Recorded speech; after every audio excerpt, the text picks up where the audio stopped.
देखा ये रुतबा आपकी नालैन का,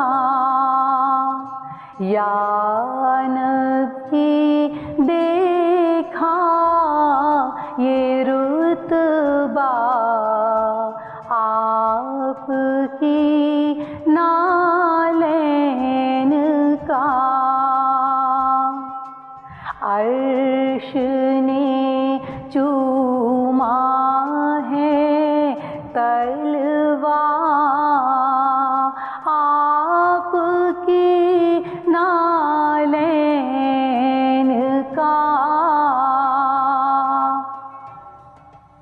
आपके तलवों की नरमी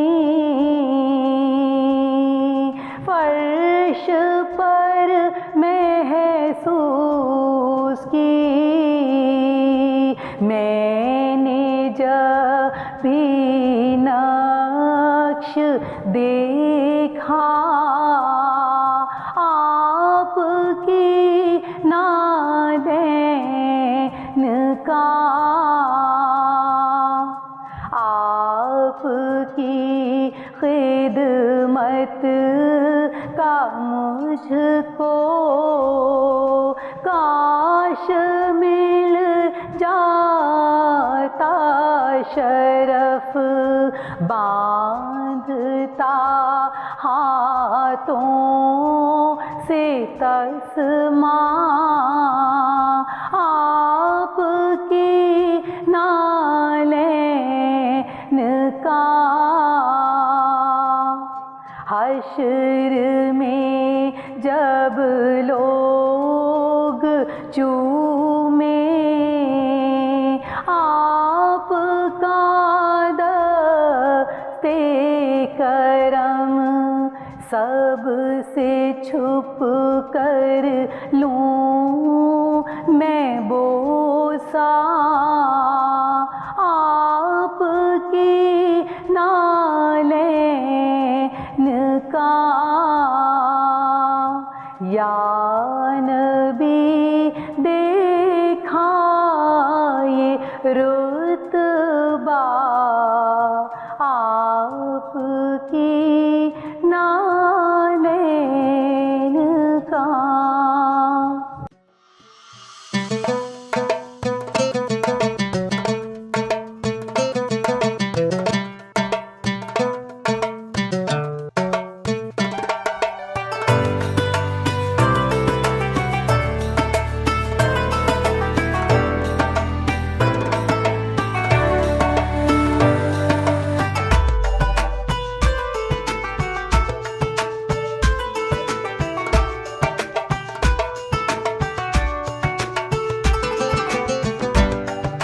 जी नाज़रीन, अस्सलाम वालेकुम। मैं हूँ आपकी होस्ट ज़ोफ़िशा आसिम और आज हम अपने साथ लेकर आए हैं एक बड़ी इम्पॉर्टेंट सी एपिसोड, जिसका जो टॉपिक है वो भी आजकल के रमज़ान के हवाले से बहुत इम्पॉर्टेंट है।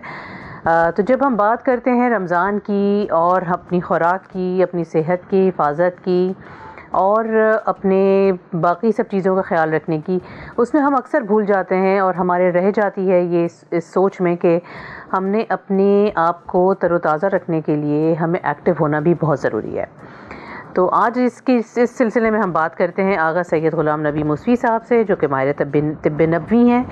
और जब हम तिब्ब नबवी की बात करते हैं तो हमारे जो हज़रत मोहम्मद सल्लल्लाहु अलैहि वसल्लम है, उन्होंने तो हमेशा हमें जो ताकीद करी वो हमेशा यही करी कि इंसान को चलते रहना है, इंसान को एक्टिव रहना है, इंसान को अपनी जो आसपास की चीज़ें हैं, जो जड़ी बूटियां हैं, जो प्लांट्स हैं, जो घर की इस्तेमाल की चीज़ें हैं, उन्हीं में से अपने जो है शिफा ढूंढनी है। तो जी आगा साहब, अस्सलाम वालेकुम। वालेकुम सलाम। कैसे गुजर रहे हैं आपके रमज़ान? बस अल्लाह का करम है, खुसूसन सबके ऊपर। बिल्कुल, तो उसमें हम भी आ जाते हैं। आपकी तो मसरूफियात भी ज़्यादा बढ़ जाती हैं। मसरूफियात तो बस एक ज़िंदगी का हिस्सा है, बिल्कुल, वो भी चलती रहती हैं। बिल्कुल। तो जी आज आगा साहब हम बात कर रहे हैं अपने आप को एक्टिव रखने की। तो हमें जो है वर्जिश का जो अमल है होता है हमारा, उसको रमज़ान में हम किस तरह से रख सकते हैं और किन औकात में रख सकते हैं? औज़ु बिल्लाहि मिनश शैतानिर रजीम, बिस्मिल्लाहिर रहमानिर रहीम। ये जो आज का टॉपिक है बॉडी के हिसाब से कि एक्सरसाइज के क्या वक्त है रमज़ान के बरकती महीने के अंदर, कि हम किस तरीके से एक्सरसाइज करें और कौन सा वक्त मुनासिब है। तो सबसे पहले तो हमें रमज़ान को समझने की ज़रूरत है कि रमज़ान के इस पूरे महीने के अंदर हमें अपनी लाइफ को और अपनी रूटीन्स को थोड़ा सा चेंज करने की ज़रूरत है।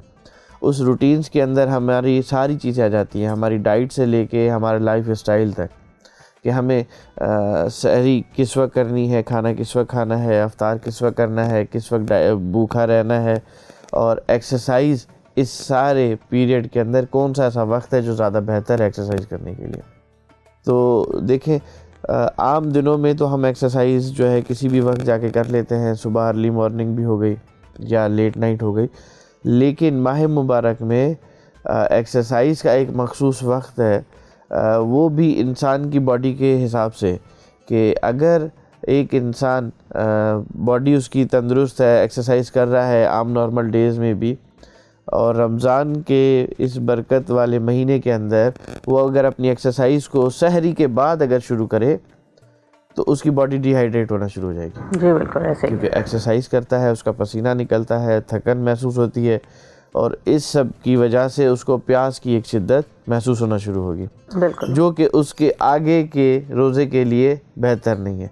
क्योंकि अगर इस तरीके से उसने अपनी एक शेड्यूल बनाया तो होगा क्या कि अगला सारा दिन जो है उसकी बॉडी थकी थकी सी रहेगी, उसको प्यास की शिद्दत रहेगी, तो वो चाहेगा कि मैं कहीं पे आराम पजीर हो जाऊं, एसी के सामने बैठ जाऊं, किसी ठंडी जगह पे जाके बैठ जाऊं या सोता रहूं और अफ्तारी के टाइम पर उठूं। तो वो बीच वाला जो सारा पीरियड है जिसमें चाहिए कि ज़्यादा से ज़्यादा इंसान इबादत करे, कुरान मजीद की तिलावत करे, वो एक सिलसिला उसका रह जाएगा। तो इंसान को चाहिए खुसूसन इस माह मुबारक में जो एक्सरसाइज का बेहतरीन वक्त है, या अफ्तारी से 1 घंटा पहले या खाना खाने के, अफ्तारी करने के, खाना खाने के 1 घंटा बाद। ये 2 वक्त बहुत अच्छे हैं, क्योंकि अगर आप अफ्तारी से 1 घंटा पहले करते हैं तो आपका एक्सरसाइज, बॉडी की जितनी भी एनर्जी है वो अगर लूज़ भी हो रही है तो आपको कोई टेंशन नहीं है। 1 घंटे बाद आपने अफ्तारी करनी है और सारी चीज़ें जो ग़िज़ाइयत बॉडी को चाहिए वो एनर्जी आप उसको प्रोवाइड कर देंगे। बिल्कुल। और उसके अलावा अगर आप अफ्तारी के और खाना खाने के 1 घंटा बाद करते हैं तो जो भी आपने खाया है सारा दिन फास्टिंग के बाद, तो वो भी हज़म हो जाएगा। तो सबसे बेहतर जो है अफ्तारी करने और खाना खाने के 1 घंटे बाद अगर आप एक्सरसाइज करते हैं तो आपकी बॉडी के लिए भी बहुत मुफीद है, और अगर अफ्तारी में अगर आपने कुछ ज़्यादा भी खा लिया है तो वो भी आसानी डाइजेस्ट हो जाएगा आपका। बिल्कुल बिल्कुल। अच्छा, ये जब हम बात करते हैं एक्सरसाइजेस की, इसमें एज फैक्टर भी बड़ा इन्वॉल्व हो जाता है कि कौन सी एज ब्रैकेट वाले लोग जो हैं वो इतनी देर एक्सरसाइज कर सकते हैं, कौन से एज ब्रैकेट वाले लोग जो हैं वो थोड़ी कम एक्सरसाइज कर सकते हैं, जो और एल्डरलीज होते हैं हमारे, वो थोड़े और उनका एक सर्टेन टाइम होता है कि जी आप इतना टाइम बस एक्सरसाइज कर लें आपके लिए ठीक है। तो वो अगर आप थोड़ा सा हमारे नाज़रीन को एक्सप्लेन कर सकें। देखिए, ये जो एज वाइज इसको करेक्टराइज नहीं किया जा सकता, ये इंसान के स्टेमिना के ऊपर है कि उसका स्टेमिना कितना है।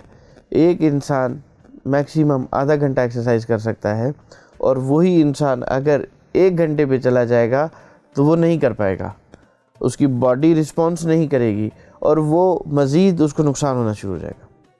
तो जिसका जितना स्टेमिना, एक इंसान वो अपना डॉक्टर सबसे पहले खुद है, वो अपनी बॉडी को सबसे पहले खुद समझता है कि मेरी बॉडी क्या है, कहाँ तक वो बेयर कर सकती है और कहाँ तक नहीं। तो सबसे पहले इंसान को खुद समझना चाहिए कि मैं इस वक्त किस स्टेट में हूँ और मुझे कितनी एक्सरसाइज करनी है। कुछ लोग हैं जिनका वज़न जो है वो ज़्यादा होता है और उनका स्टेमिना कम होता है, तो वो कोशिश करते हैं कि जितनी से ज़्यादा एक्सरसाइज करें, उनकी एनर्जी और उनके फ़ैट्स जो हैं वो रिड्यूस हों, ज़्यादा से ज़्यादा पसीना निकले, और पसीने से उनके जो है फ़ैट्स जो है वो अंदर बॉडी हीटअप होगी, फ़ैट्स जो है वो रिड्यूस होगा। तो फ़ैट्स को रिड्यूस करने के लिए वो एक्सरसाइज ज़्यादा से ज़्यादा करते हैं, लेकिन वो भी एक लिमिट तक है जितना वो कर सके। ट्रेडमिल है, अगर एक इंसान ट्रेडमिल पर भाग रहा है कंटिन्यूसली, तो उसकी एक लिमिट है, उस लिमिट के बाद उसके पाँव उसका साथ देना छोड़ जाएंगे। तो उसको बॉडी को इंसान को खुद समझना चाहिए कि मेरी बॉडी किस हद तक बेयर करेगी, उतनी ही उसके ऊपर एक्सरसाइज का टाइम को मेंटेन करना चाहिए। अच्छा, जैसे कुछ लोग होते हैं कि जो अभी नॉर्मली अपनी रेगुलर ही एक्सरसाइज कर रहे होते हैं नॉर्मल दिनों में भी, तो जैसे अब 40 प्लस लोग हैं या 50 प्लस लोग हैं, उनको जनरली जो कहा जाता है कि जी आप 20 मिनट भी चल लें तो बहुत है। मैं वेट लॉस की बात नहीं कर रही हूँ, अपने आप को सिर्फ एक्टिव रखने के लिए, तो ये कहाँ तक ठीक है? नहीं, ये ऐसा ही है कि एक इंसान है वो नॉर्मल अपनी लाइफ के अंदर एक्सरसाइज भी कर रहा है। एक्सरसाइज में एक है बॉडी लिफ्टिंग और एक है बॉडी बिल्डिंग, ठीक, और दूसरा नॉर्मली वॉक है जिसमें इंसान की बॉडी एक्टिव रहती है। तो सबसे पहले तो इंसान ये देखे कि वो कर क्या रहा है, बॉडी वेट बढ़ा रहा है, बॉडी लिफ्टिंग कर रहा है, बॉडी बिल्डिंग कर रहा है, वेट लिफ्टिंग है, या नॉर्मल उसकी एक्सरसाइज है। तो अगर एक इंसान नॉर्मल आम डेज़ के अंदर भी अपनी एक्सरसाइज या वॉक कंटिन्यू रखता है और उसकी बॉडी ठीक है, तंदुरुस्त है, कोई बीमारियां नहीं है, वो 20 मिनट भी अपनी जाके अफ्तारी के 1 घंटे बाद जाके वॉक कर लेता है तो उसकी बॉडी बिल्कुल सेट रहेगी।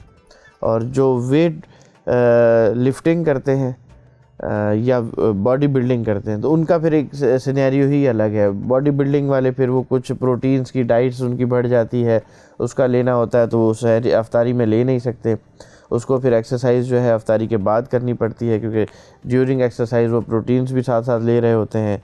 तो ये एक सिलसिला है सबका कि हर किसी को अपने अपने एक जो वो करना चाह रहा है अपनी बॉडी के हिसाब से एक्सरसाइज, उस हिसाब से टाइम को मैनेज करना। बिल्कुल। अच्छा, देखिए प्रोटीन शेक्स वगैरह तो ये बने हुए होते हैं, मिल जाते हैं बाज़ार में आराम से, लेकिन जो एथलीट्स हैं वो भी और जो नॉन एथलीट्स हैं वो भी जब ड्रेन हो जाते हैं, जैसे कि रमज़ान में ड्रेन हो जाते हैं या वैसे भी जब एक्सरसाइजेस में ड्रेन हो जाते हैं, तो वो कौन से ऐसे नेचुरल फूड्स हैं जिनको खाकर आप रीगेन कर लेते हैं अपनी एनर्जी फ़ौरन? और देखिए सबसे ज़्यादा जो इनके लिए बेहतर है एक खजूर के अंदर बहुत प्रोटीन्स ज़्यादा हैं, और खजूर, केला और इनका अगर शेक बना के वो इस्तेमाल करें तो उनकी जितनी भी ग़िज़ाइयत है वो बॉडी को पूरी हो जाएगी। इनको आर्टिफिशियल प्रोटीन्स लेने की ज़रूरत नहीं है। और अपनी खुराक के अंदर वो प्रोटीन्स यानी प्रोटीन्स में एग का इस्तेमाल ज़्यादा हो जाता है इनका, क्योंकि एग में भी प्रोटीन ज़्यादा है, उसका इस्तेमाल वो ज़्यादा करें ताकि आर्टिफिशियल से बच जाए। आर्टिफिशियल जो है टेम्पररी तो आपकी बॉडी को फ़ायदा दे रहा है, बॉडी को लिफ्ट कर रहा है, बॉडी आपकी पुल हो जाती है, लेकिन कुछ अरसे बाद अगर आपने उसको छोड़ा एक्सरसाइज को तो आपकी बॉडी जो है वो ड्रेन हो जाएगी। अगर जो भी आपने बॉडी पुल की थी वो सारी ख़त्म हो जाएगी और वो नुकसानदेह साबित होती है, क्योंकि आपकी खाल का लटक जाने का जो अक्सर आप देखें बॉडी बिल्डर्स जिन्होंने एक्सरसाइज छोड़ दी है तो उनकी बॉडी जो है वो लटक जाती है। बिल्कुल ऐसे ही। उनके चेहरे पे छाइयाँ ज़्यादा पड़ जाएंगी, खाल लटक रही होगी।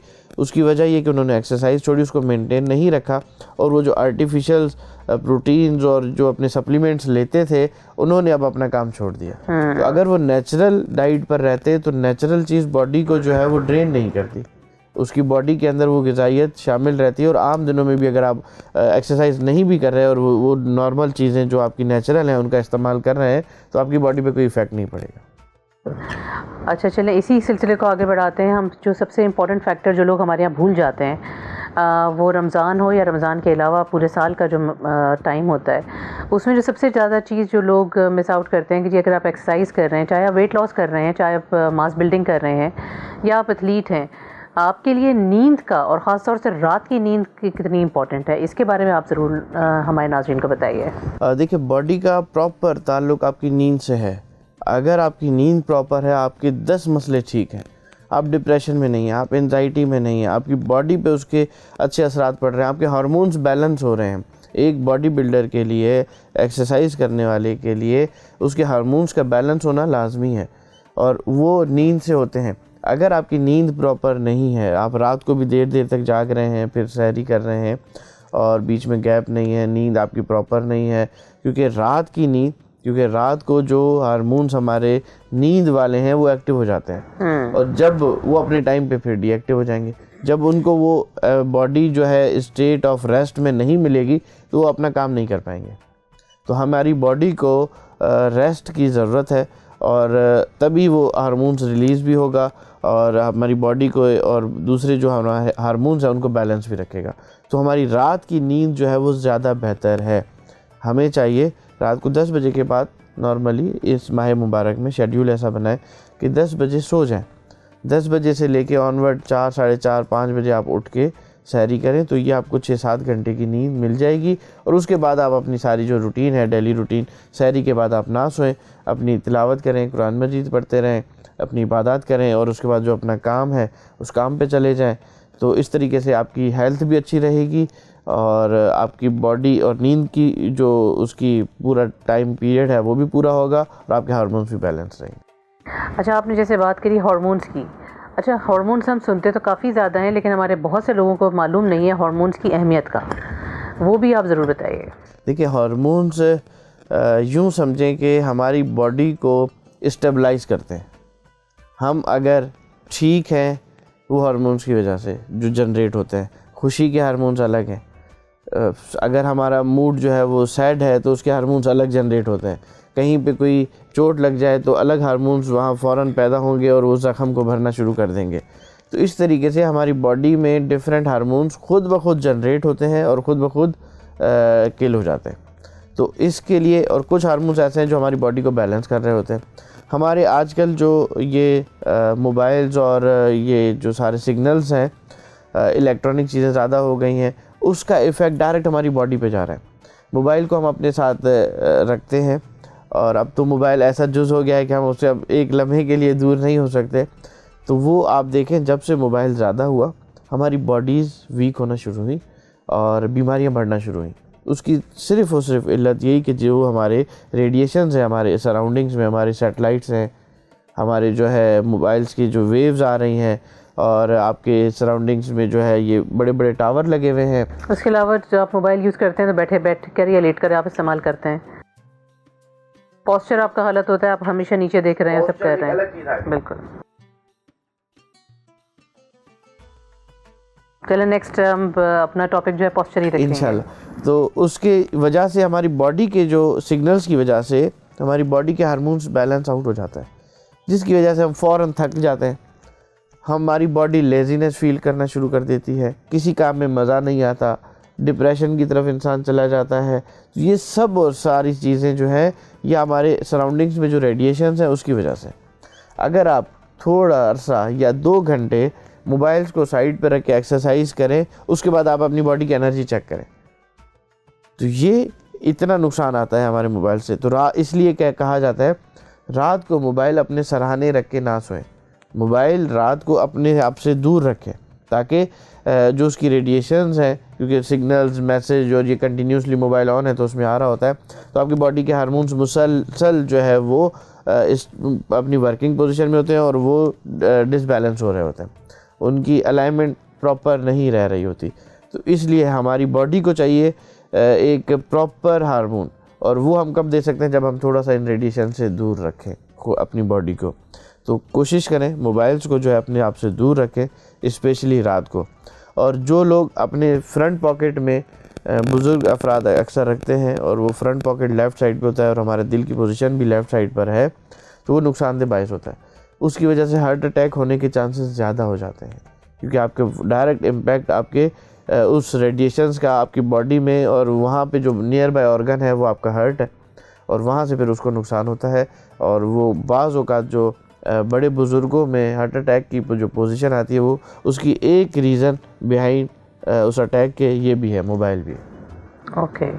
अच्छा, ये तो आपने बताया एहतियात का कि हम किस तरह से एहतियात कर सकते हैं अपने हार्मोन्स को बैलेंस रखने के लिए। तो कोई ऐसी ग़िज़ा भी है या कोई ऐसी कुदरती अमल भी है जिसको करके हम अपने हार्मोन्स को बेहतर कर सकते हैं, उनकी पोजीशनिंग्स को भी और उनके फंक्शनिंग्स को भी? एक ऐसी चीज़ है जिसको अगर हम अपने साथ रखें तो हमारे हार्मोन्स बैलेंस होना शुरू हो जाएंगे। नेचुरल चीज़, खुदा ने जो ये पूरी कायनात को खल किया है, उसकी हर एक ज़र्रे में आपकी कोई ना कोई शिफा रखी है, उसकी कोई ना कोई इल्लत है। बग़ैर सबब के खुदा ने कोई चीज़ खल्क नहीं की। अगर एक लकड़ी है तो लकड़ी का अपना काम है, पत्थर है तो पत्थर का अपना काम है, पत्थर की फिर अक़साम है।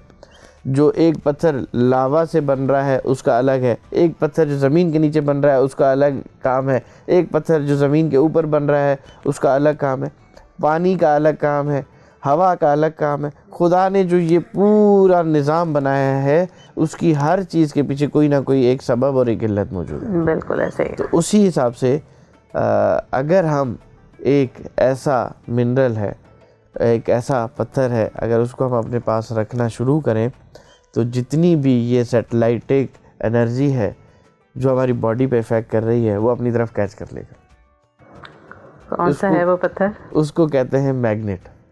मैग्नेट। अच्छा, जो नॉर्मल मैग्नेट आते हैं हमारे पास। उस मैग्नेट को आप अपने साथ रखें, छोटे से आजकल मिलते हैं, उसको अपनी पॉकेट में कैरी कर लें। वो आपके बॉडी के सराउंडिंग्स जितनी भी एनर्जी या रेडिएशंस आ रही हैं सबसे पहले वो अपने तरफ कैच करेगा और फिर वो आपकी बॉडी की तरफ जाएंगी। तो जो 100% जो आपकी रेडिएशंस बॉडी पे इफेक्ट कर रही थी वहाँ जो है वो उसकी 70% वो कैच कर लेगा अपनी तरफ और आपकी बॉडी मेंटेन होना शुरू हो जाएगी, हमारी बॉडी एक्टिव होना शुरू हो जाएगी, आपको थकन की फीलिंग कम होना शुरू हो जाएगी। फिर आप खुद देखेंगे आपकी जो एनर्जी लेवल है वो पहले से निस्बत अभी जो है बहुत ज़्यादा बेहतर है। सिर्फ आपने मैग्नेट को अपने साथ कैरी करना है, अलग हार्मोन्स वहाँ फ़ौरन पैदा होंगे और वो ज़ख्म को भरना शुरू कर देंगे। तो इस तरीके से आजकल तो ब्रेसलेट मिलते हैं छोटे छोटे, वो आप उसके अंदर मैग्नेट्स लगे हुए होते हैं, वो अगर आप पहन लें तो आपका सिलसिला ख़त्म होता है।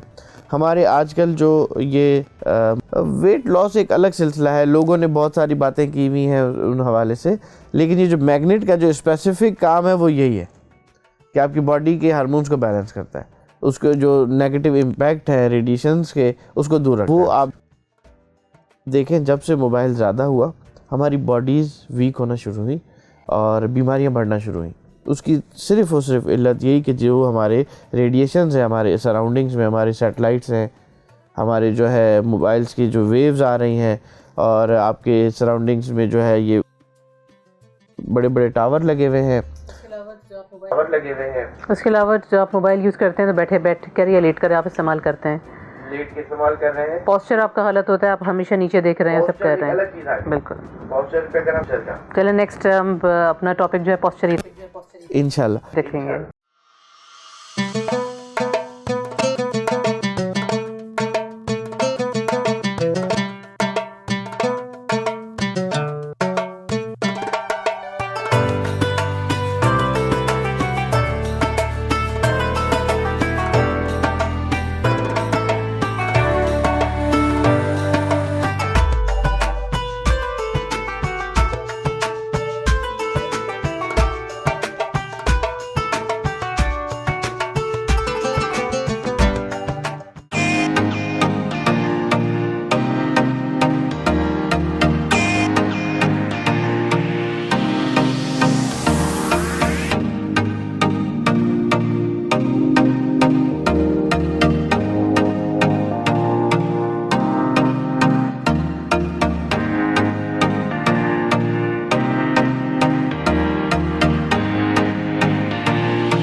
जी नाजरीन, वेलकम बैक।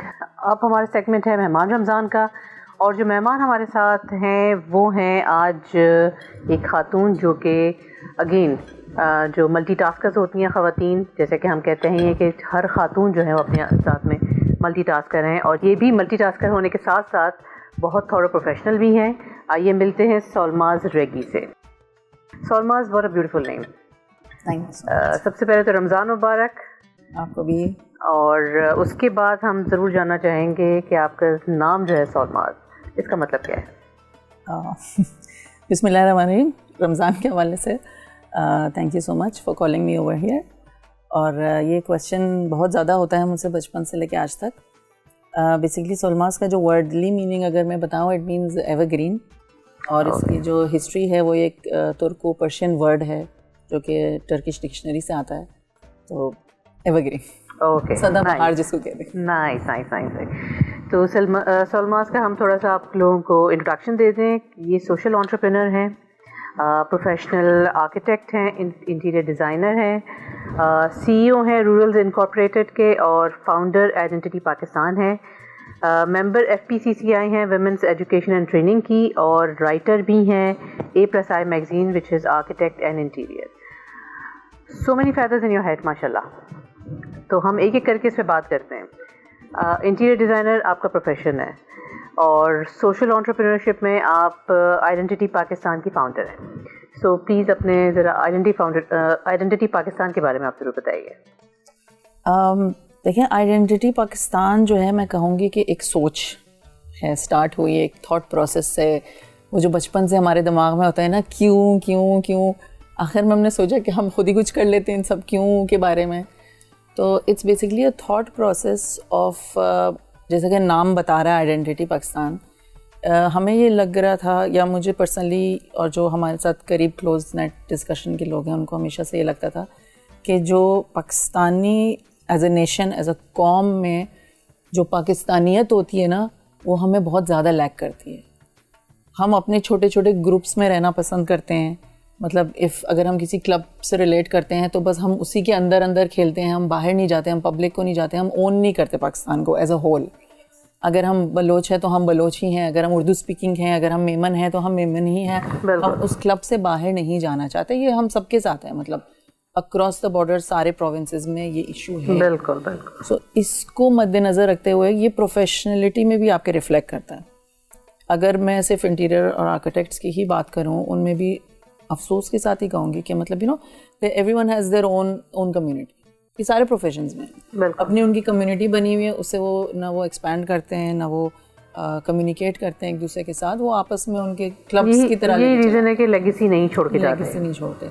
तो identity Pakistan was all about that, about going cross borders, about presenting the national feeling of Pakistan and putting it somehow in the youth and putting the word out there कि भाई ये भी कोई चीज़ होती है, hoping for a positive ripple effect.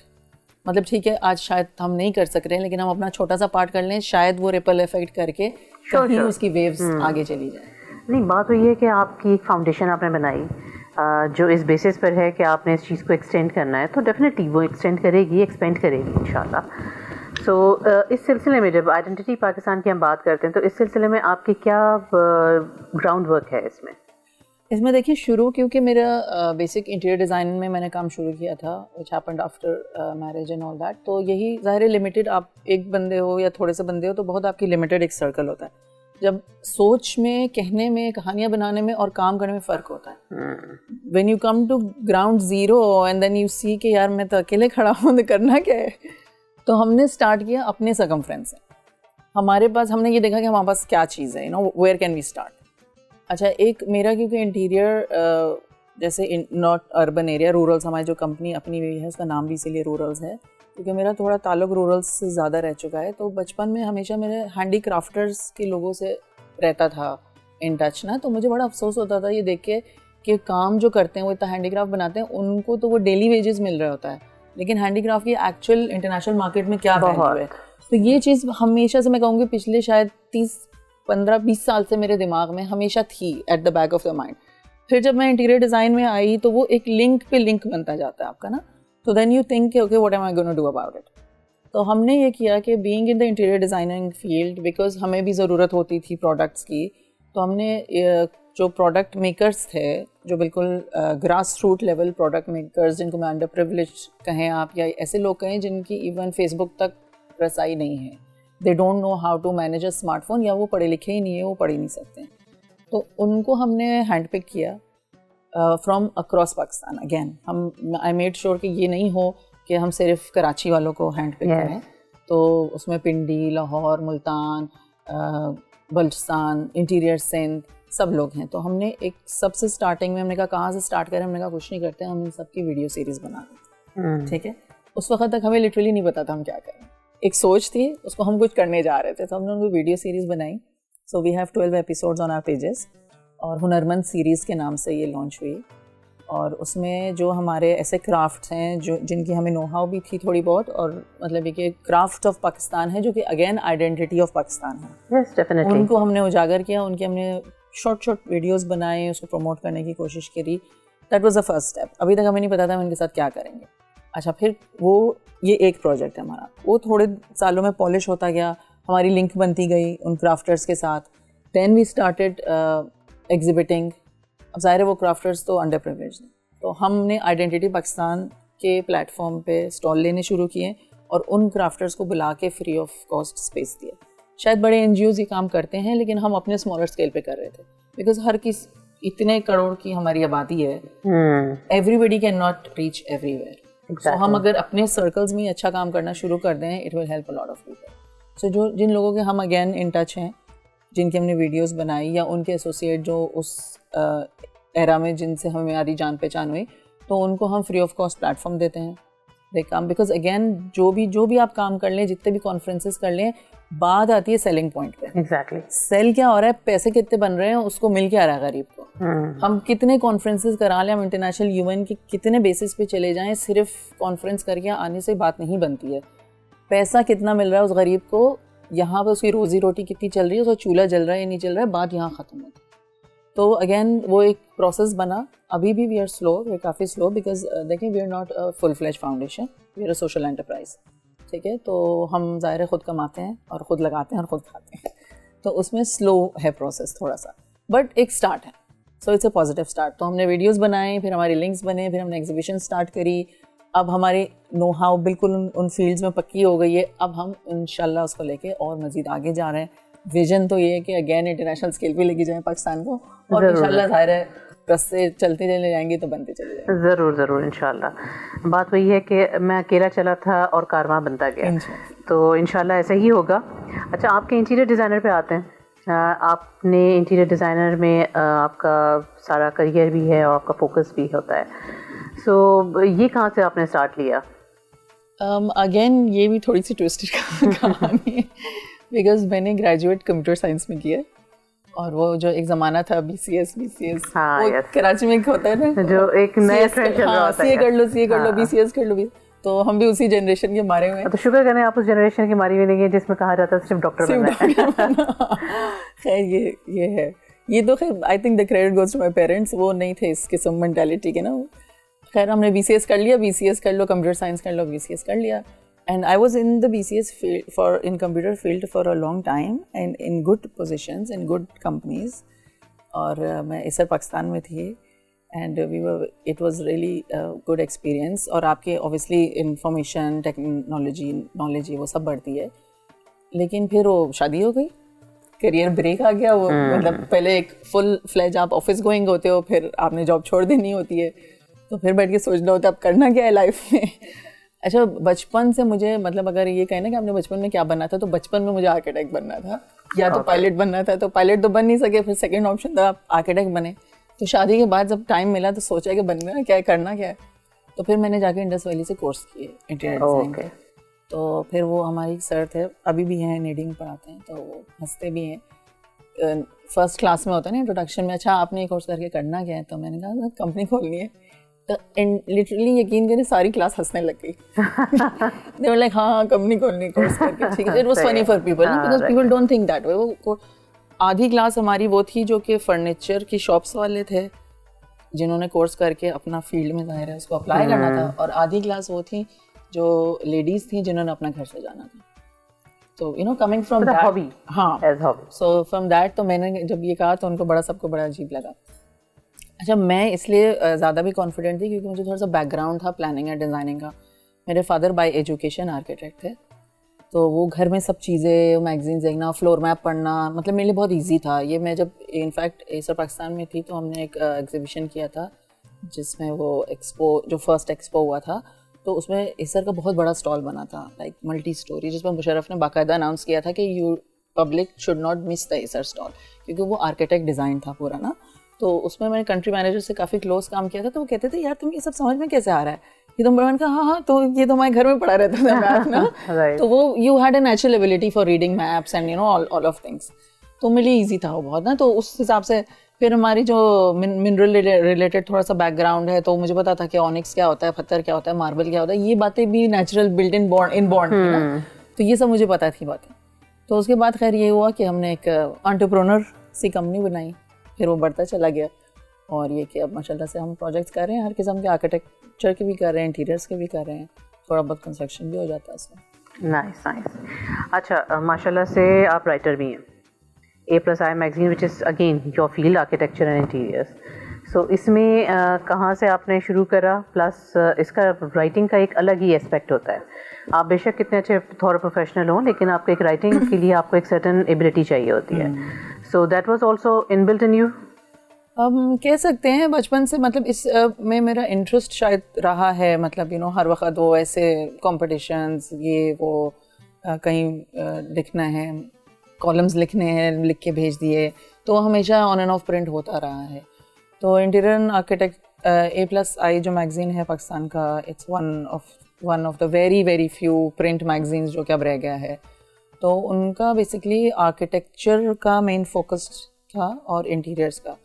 तो I give them an idea कि आप आर्ट्स क्यों नहीं इसमें डालते हो, मतलब arts is also a part of again वही वो माइंड आ रहा था ना कि वो आइडेंटिटी ऑफ पाकिस्तान, आर्ट्स भी प्रमोट होने चाहिए, वो सारी चीज़ें रिलेटेड है ना, इंटर रिलेटेड है। तो उन्होंने कहा कि हाँ, लेकिन ये कि वो मतलब हमारे पास शायद वो नहीं है, मतलब ज़ाहिर है एक उनकी भी कैपेसिटी होती है, उनके राइटर्स हैं। तो मैंने कहा कि अच्छा ठीक है, हम एक काम करते हैं, हम आर्टिस्ट ऑफ पाकिस्तान को उठाते हैं। तो जो आर्टिस्ट हैं पाकिस्तान के, जो नामवर आर्टिस्ट हैं, जो अचीव्ड हैं ऑलरेडी, उनको भी सारे लोग नहीं जानते हैं, लेकिन जो मासेस हैं दे डोंट नो देम रियली, सिर्फ आर्ट कम्युनिटी तक वो महदूद रहते हैं। एक पब्लिक या एक मार्केटिंग के मेजर को या एक कोई भी XYZ कंप्यूटर के मेजर को आप कहें पुराने आर्टिस्ट का नाम, तो वो शायद नहीं पहचान। तो थैंक यू सो मच सोलमाज, आपके आने का और आपका टाइम देने का, और इतना कुछ आपने माशाल्लाह अभी अपनी लाइफ में कर रही हैं। तो ऑल द वेरी बेस्ट कि आप उस सब चीज़ों को अचीव करें और बहुत आगे बढ़ें। जी नाज़रीन, अभी आपने देखा हमारी मल्टी फैसेटेड पर्सनैलिटी हैं सोलमाज जो हमारे साथ थी आज। आपने जो इनकी जर्नी सुनी, उसमें जो सबसे इम्पॉर्टेंट चीज़ जो थी, जो मैंने भी नोटिस करी, कि अगर आप मदर हैं तो इसका मतलब ये नहीं कि आपने काम रोक दिए हैं अपने, या आप अपने करियर को नहीं देख सकते। आपके पास और बहुत से पाथ्स हैं जिनको आप डिस्कवर कर सकते हैं। आपकी बहुत सी पर्सनालिटी का ऐसे चीज़ें होती हैं, एस्पेक्ट्स होते हैं जिनको कि आप अपना डिस्कवर कर सकते हैं और उस पाथ को आप फॉलो कर सकते हैं। तो नाज़रीन, अब बढ़ते हैं हम आगे अपने एक ब्रेक की तरफ। ब्रेक के बाद आएंगे और सीधा जाएंगे अपने किचन में।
जी नाज़रीन, वेलकम बैक। और अब चलते हैं अपने शेफ़ की तरफ, देखते हैं कि आज हमारे लिए अफ्तार में क्या प्रिपेयर हो रहा है। अस्सलाम वालेकुम, थैंक यू। मैं सोफिशा, मैं हूँ शेफ़ अंबर अलीम और मास्टर क्लास पाकिस्तान में कर्नरी स्टूडेंट हूँ। अच्छा, एज अ कर्नरी स्टूडेंट जब हम बेकिंग की बात करते हैं तो लोगों को थोड़ा सा वेयर लगता है कि आप तो कर्नरी की स्टूडेंट हैं तो आप लोग बेकिंग या डिज़र्ट की बात क्यों कर रहे हैं, आप लोग क्यों बना रहे हैं। तो हमारे उसमें जो है वो थोड़ी सी बेसिक्स होती हैं इसकी। कर्नरी मतलब कर्नरी में भी हमें बेकिंग थोड़ी सी सिखाई जाती है, तो बेसिक बेकिंग वैसे भी हमें आती है। अब कुकीज़ हो, वो चाहे वो केक्स बनाना हो, चाहे वो मूस बनाना हो, चाहे वो ब्रेड्स बनाना हो, क्योंकि हमारे लिए भी वो इम्पॉर्टेंट हैं। मतलब हमारे सिलेबस के हिसाब से या हमारे प्रोफाइल के हिसाब से वो हमारे लिए वो चीज़ें इम्पॉर्टेंट होती हैं। तो जो आज बेसिकली ऐसा होता है कि जब हम ब्राउनीज़ खाने जाते हैं, आज की हमारी रेसिपी ब्राउनीज़ के ऊपर डिपेंड है। हमने ब्राउनीज़ बनाई हैं, चॉकलेट ब्राउनीज़। तो मोस्टली ऐसा होता है जब हम ब्राउनीज़ खाने जाते हैं तो फर्स्ट तो लोगों का ये कंसर्न होता है कि हेल्थ के इश्यूज़ होते हैं। कुछ जैसे डायबिटिक पेशेंट्स होते हैं, वो नहीं खा पाते ब्राउनीज़, क्योंकि ज़ाहिर उसमें शुगर का कंटेंट बहुत ज़्यादा होता है। और उसके अलावा जो जिम लोग जाते हैं, जो डाइट करते हैं, जैसे मतलब किसी को मोटापे की प्रॉब्लम है या जो भी प्रॉब्लम्स हैं लोगों को, वो फिर कट कर देते हैं अपने मतलब डाइट में से शुगर कट कर देते हैं, वो फ्लावर कट कर देते हैं, वो ऐसी जो अनहेल्दी चीज़ें होती हैं वो उसको कट कर देते हैं। तो बेचारे फिर क्या खाएं। बाकी जो लोग बीमार हैं, जो डायबिटिक पेशेंट्स हैं या जो ग्लूटेन मतलब इंटॉलरेंस हैं, जो लैक्टोज इंटॉलरेंट है, क्योंकि लैक्टोज में ये प्रॉब्लम होता है कि वो मिल्क कंज्यूम नहीं कर पाते, तो ऐसे लोग या जो ग्लूटेन जो हमारा गंदम होता है, वीट जो होता है, वो नहीं खा पाते, उसकी रोटी नहीं खा पाते, तो ऐसे लोग फिर क्या करें। तो उसके लिए मैंने सोचा कि क्यों ना मैं कुछ ऐसे, कि मेरे काफ़ी सराउंडिंग्स में ऐसे लोग हैं जो जिम जाते हैं, तो वो बेचारे एंड में यही बोलते हैं कि कुछ ऐसा बनाओ कि हम भी खा सकें, कुछ ऐसा मीठा बनाओ जो हम भी खा लें। तो एक दिन बैठी हुई थी, सोच रही थी कि क्या कर सकते हैं। तो मुझे ब्राउनीज़ बहुत अच्छी लगती हैं, कुकीज़ बनाना मुझे बहुत अच्छा लगता है। अगर आगे मौका मिला तो मैं आप लोगों के साथ ऐसे हेल्दी कुकीज़ की भी रेसिपी शेयर करूँगी इंशाल्लाह। तो मैंने फिर एक दिन सोचा कि भाई मैं ऐसा क्या कर सकती हूँ, जैसे क्योंकि ब्राउनीज़ में मोस्टली क्या यूज़ होता है, हमारे पास फ्लावर यूज़ होता है, मिल्क यूज़ करते हैं हम, चॉकलेट यूज़ करते हैं हम, एग्स यूज़ करते हैं इसमें, ऑयल जैसे यूज़ करते हैं हम, इसमें शुगर यूज़ होती है। तो इसके मैं क्या अल्टरनेटिव्स निकाल सकती हूँ। तो बैठ की थोड़ी रिसर्च वगैरह की, क्योंकि ज़ाहिर है हम शेफ़ हैं तो हमारा काम भी रिसर्च का काफ़ी होता है। लोगों को लगता है कि आप खाना ही तो पका रहे हो, शेफ़ हो तो क्या कर रहे हो, खाना ही तो पका रहे हो। नहीं भाई, हमारी पूरी स्टडी होती है पीछे कि हम किस तरह क्या चीज़, अगर हमारा कोई ऐसा रिलेटिव है या कोई ऐसा कोई बंदा है जो हमारे पास आया है और उसको अपने हेल्थ कॉन्शियस है, उसको अपनी हेल्थ का कंसर्न है कि मैं ये चीज़ कैसे खाऊं, मैं ये चीज़ कैसे करूं, तो हम उसको किस तरह हेल्प आउट कर सकते हैं। तो इसमें मैंने फिर ये रेसिपी निकाली थी और इसको मैं अपने घर में भी ट्राई किया, मेरे अम्मा थी उनको ट्राई करवाया, बाकी जो ऐसे लोग थे मतलब जो जिम जाते हैं उनको मैंने ट्राई करवाया। तो उनको मतलब ये चीज़ बहुत अच्छी लगी और उनका कहना ये था कि मतलब बिल्कुल प्रॉपर ब्राउनी लग रही है, पता भी नहीं चल रहा कि ये हेल्दी ब्राउनी है, इसमें फ्लावर नहीं है, इसमें शुगर नहीं है। तो उस वक्त मुझे जो है ना वो 10 स्टार्स मिल गए थे, 5 स्टार्स मिल गए थे। तो मैंने सोचा कि क्यों ना मैं आप लोगों के साथ, मैंने इतनी हेल्दी रेसिपीज़ आप लोगों के साथ शेयर की, कि ज़ाहिर है हर इंसान का पहला कंसर्न उसकी हेल्थ होती है, क्योंकि जान है तो जान है। तो मैंने सोचा कि मैं ये भी रेसिपी आप लोगों के साथ शेयर करूँ ताकि आप लोग भी, जो आप लोगों के लव वंस आप उन लोगों को बना के खिलाएं, या फिर ऑर्डर करना चाहें मेरे पेज से तो आप वो भी कर सकते हैं। ऑर्डर करें, बनाएं, जैसा आप लोगों को मिल जाए, जैसा आप लोगों को फिजिबल हो आप लोग करें। तो हम अपनी रेसिपी पे आते हैं। इसमें आपने कुछ नहीं करना है। जो ओट्स होता है ना हमारे, वो आप लेना है। अब आप चाहे तो नॉर्मल ओट्स ले लें, चाहे तो वो आप किसी ब्रांड का ओट्स ले लें। आप उसको अच्छे से मतलब ग्राइंड कर लें, मतलब सूखा ग्राइंड करना है, आपने उसको गीला नहीं करना, उसमें आपने दूध या पानी शामिल नहीं करना, आपने उसको ड्राई ब्लेंड करना है। सही है। वो करने के बाद आप उसको छानने से, हम फ्लावर को भी नॉर्मली छान के फिर इस्तेमाल करते हैं, आप उसको भी सिफ्ट कर लें, इसको छान लें ओट्स को, मतलब उसका आपने जो फ्लावर बनाया उसको ग्राइंड करके, ड्राई ग्राइंड करके उसको जो है वो आप छान लें। छानने के बाद आपने जो है वो उसमें चाहे तो आप मेपल सीरप ऐड करना है, मैंने इसमें मेपल सीरप ऐड किया है, चाहे तो आप गुड़ भी ऐड कर सकते हैं, लेकिन उसको भी मतलब जैसे गुड़ पूरा सॉलिड फॉर्म में आता है तो उसको भी आप अच्छे से पाउडर फॉर्म में लेकर आके उसको भी ऐसे ग्राइंड करके, वैसे गुड़ मतलब मेल्ट भी हो जाता है तो आप चाहे तो उसको वैसे भी कर सकते हैं। वो करने के बाद आपने इसमें गुड़ चाहे तो शामिल कर लें, वरना आप मेपल सीरप इसमें शामिल कर लें। और ओट्स में आपने मेपल सीरप डाला, या वो डाला, गुड़ डाल दिया, सही है। वो डालने के बाद आप इसमें थोड़ा सा एलमंड मिल्क डाल। एलमंड मिल्क इसलिए एक तो उसका टेस्ट काफ़ी नटी सा फ्लेवर देगा वो आपको, और सेकेंडली ये होगा कि जो लैक्टोज वाला जो प्रॉब्लम है ना वो आपका इससे सॉल्व हो जाएगा। अब आपने देखें, आपने इसमें ओट्स यूज़ किए फ्लावर की जगह पे, तो आपका जो ग्लूटेन वाला प्रॉब्लम था वो उससे सॉल्व हो गया। मतलब जो लोग गंदम नहीं खा सकते वो वाला प्रॉब्लम आपका सॉल्व हो गया। फिर आपने इसमें जो है वो यूज़ किया, क्या कहते हैं, मेपल सिरप यूज़ किया, जो कि कैंसर पेशेंट्स भी खा सकते हैं, तो डायबिटिक वालों के लिए भी उसके लिए इतनी खास प्रॉब्लम नहीं है। तो आप मतलब मेपल सिरप यूज़ कर लें या फिर आपने गुड़ यूज़ कर लिया। मतलब गुड़ डायबिटिक पेशेंट जिनकी बहुत ज़्यादा हाई रहती है वो बहुत कम अमाउंट में खा सकते हैं, लेकिन खा सकते हैं। तो आपने वो इसमें ऐड कर लिया, ठीक है। तो आपका वो डायबिटिक वाला जो इशू था वो भी आपका खत्म हो गया। फिर हम आते हैं एलमंड मिल्क पे। एलमंड मिल्क से क्या हुआ कि मतलब गाय या भैंस का जो दूध होता है उससे लोगों को लैक्टोज प्रॉब्लम होता है, उनको हैवी हो जाता है या उनको एलर्जी होती है, उनको फूड पॉइजनिंग हो जाता है उससे।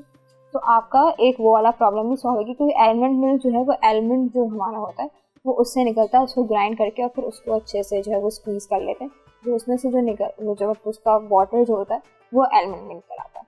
आप चाहे तो कोकोनट मिल्क भी इसमें यूज़ कर सकते हैं या ओट मिल्क भी आप इसमें यूज़ कर सकते हैं। लैक्टोज प्रॉब्लम वाले जो है वो आपने यूज़ किया इसमें। उसके बाद आप चाहें तो इसमें ऑलिव ऑयल जो होता है ना वो आप इसमें डाल दें, क्योंकि नॉर्मल उसमें कुकिंग ऑयल यूज़ होता है, लेकिन कुकिंग ऑयल भी अनहेल्दी होता है, लोग उसको कंज्यूम नहीं करते। बटर में भी यही प्रॉब्लम होता है कि लोग उसको कंज्यूम नहीं करते कि वो अनहेल्दी है। और फिर जिनको वेट वाला प्रॉब्लम होता है, जिम जो लोग जाते हैं वो भी उसको कंज्यूम नहीं कर पाते। तो आप उसको भी स्किप करके और आप उसमें जो है वो ऑलिव ऑयल यूज़ कर लें। ऑलिव ऑयल यूज़ करने के बाद आपने मतलब ये सारी चीज़ें एक जगह शामिल कर दी। वो शामिल करने के बाद आप इसमें जो डार्क चॉकलेट होता है ना, मतलब इनको अच्छे से मिक्स कर लें आप, और इनको चाहे तो जो मशीनरी होती है उससे मिक्स कर लें या हाथ से चाहे तो मिक्स कर लें। तो हाथ से मिक्स करना मुश्किल होगा तो मशीनरी से आप इसको अच्छे से मिक्स कर लें, हैंड ब्लेंडर से या बाकी चीज़ों से आप इसको अच्छे से मिक्स करने के बाद, और इसमें जो डार्क चॉकलेट होती है वो आप मिला लें। वो मिलाने के बाद आप उसको मतलब एक जो आपका क्या कहते हैं बेकिंग ट्रे है, बेकिंग बोल जो होता है, उसमें आप इसको सेट करें। करने के बाद आप अपनी डार्क चॉकलेट को बारीक बारीक कट करके और इसके ऊपर पूरा फैला दें। और इसको आप पहले जो आपका ओवन है उसको आप प्री हीट कर लीजिएगा। प्री हीट करने से ये होता है कि मतलब उसके अंदर भाप भर जाती है, लेकिन एक चीज़ जो नॉर्मली लोग भूल जाते हैं वो है बेकिंग पाउडर। बेकिंग पाउडर इसमें लाजमी वो ऐड कीजिएगा, क्योंकि बेकिंग पाउडर से थोड़ी सी राइजिंग इसमें हो जाती है। मतलब कि बेकिंग पाउडर से हम कहते हैं ना, उससे जब हम पकौड़े बनाते हैं तो अम्मा या खाला जो भी आपके आस पास होते कहते हैं इसमें बेकिंग सोडा लाजमी डालना, खाने का सोडा लाजमी डालना, वरना ये फूलेंगे नहीं। ज़्यादा तो वो काला भी हो जाता है बेकिंग सोडा से या बेकिंग पाउडर से या खाने का सोडा से। सेम चीज़ ही है, आप बेकिंग पाउडर या बेकिंग सोडा भी यूज़ कर सकते हैं। तो इसमें आपने थोड़ा सा बेकिंग पाउडर डाला या बेकिंग सोडा आप बिल्कुल पिंच इसमें डालनी है, और बिल्कुल थोड़ा सा आप इसमें सॉल्ट डाल दें टेस्ट को बैलेंस करने के लिए, ठीक है। अब रिफाइंड सॉल्ट का भी यही प्रॉब्लम होता है कि लोग मतलब नहीं कंज्यूम करते, तो हम पिंक सॉल्ट हम लोग नॉर्मली यूज़ करते हैं क्योंकि वो हेल्दी उसमें आता है। तो पिंक सॉल्ट आप उसमें डाल दें, मतलब पिंच, और जो है वो करने के बाद आप उसको अच्छे से मिक्स करें और इसमें जो है बेकिंग ट्रे में आप अपने रखें और उसमें ऊपर से आप अपने चॉकलेट वगैरह को पूरा फैला दें, ठीक है। प्री हीट आपका ओवन होगा 180 डिग्रीज पे, और इसको आपने बेक करना है 12 से 15 मिनट। जब बेकिंग आप कर रहे हो और आपको लगे कि हाँ ये हो गया है, आपकी चॉकलेट परसेंट मेल्ट हो गई, और इसमें जो है थोड़ा सा एक क्रस्ट फ्लेकी टाइप टेक्सचर आता है इसके मतलब ऊपर साइड पे ना, जो इसका टॉप होता है उस पर, वो अगर आपको लगे कि आ गया है, वैसे वो बेक होने के बाद आप उसको ठंडा करते हैं ब्राउनी को, वो उसके बाद आता है थोड़ा सा फ्लेकी साइड। हो सकता है कि आपकी ब्राउनी में ना भी आए क्योंकि हम इसमें ओट्स यूज़ कर रहे हैं। फ्लावर में वो अब ईजीली आ जाता है, लेकिन ओट्स में थोड़ा सा मुश्किल होता है आपको वो फ्लेकी साइड लेकर आना। ना भी आए तो कोई इशू नहीं है, आपको लगे कि हाँ बन गई है तो आप कोई भी टूथपिक या जो कोई भी आप नाइफ ले लें, या जो है टूथपिक ज़्यादा सही रहती है, आप टूथपिक लें, लकड़ी होती है वो आप लें, उसको आप मतलब इसके अंदर आप डालेंगे, और अगर वो बिल्कुल क्लीन निकल आए तो इसका मतलब है कि आपकी ब्राउनी रेडी है। बस आपने उसको फिर ओवर बेक नहीं करना, आप उसको निकालें वरना वो जल जाएगा नीचे से। वो करने के बाद आप उसको निकालें, और फिर जैसे मैंने उसको थोड़ी सी डिज़ाइनिंग की, आप चाहे तो वैसे भी आप सर्व कर सकते हैं, वरना तो आप चाहें तो चॉकलेट को थोड़ा सा मेल्ट कर लें, और मेल्ट करने का उसको किसी पाइपिंग बैग में या वैसे आप उसकी डिज़ाइनिंग कर लें, और ऊपर से मैंने इसमें चॉकलेट चिप्स डालें, वो आप डाल दें।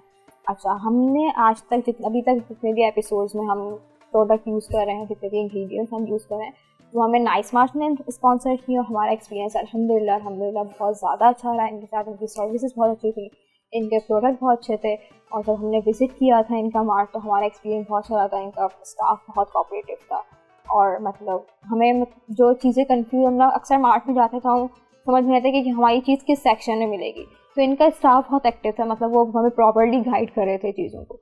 तो आपके भी जो नियरेस्ट में कोई भी नाइस मार्ट हो, आप जाएं, उसको विज़िट करें, वहाँ से शॉपिंग करें, और ये हमारी ब्राउनीज ट्राई करें, और हमें इसका फीडबैक दें, और हमें दुआ में याद रखें। Thank you so much. Over back to miss Zofisha. अल्लाह हाफ़िज़।